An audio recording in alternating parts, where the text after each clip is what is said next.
Hey, so I'm Katrina and I'm 36 years old. And 5 years ago, I left everything I knew, everything I worked hard for to rebuild my life. And I like the idea of rebuilding versus starting over because the idea of starting over feels like you are starting from nothing, starting from scratch.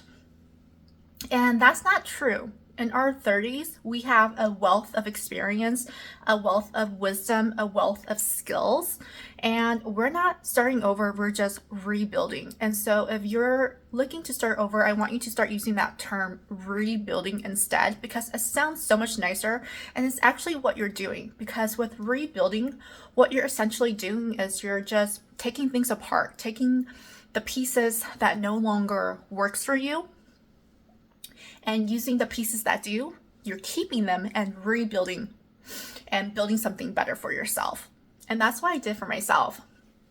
When I left everything, I picked the pieces that I liked. I took that with me and I rebuilt my life. And I'm a better version of myself because of it. I don't know why, but we have a tendency to keep things even if it's not working. People, experiences, situation, a certain lifestyle, habits, patterns, mindset, realizing those things are so toxic and they chain us from having a better life and becoming a better version of ourselves.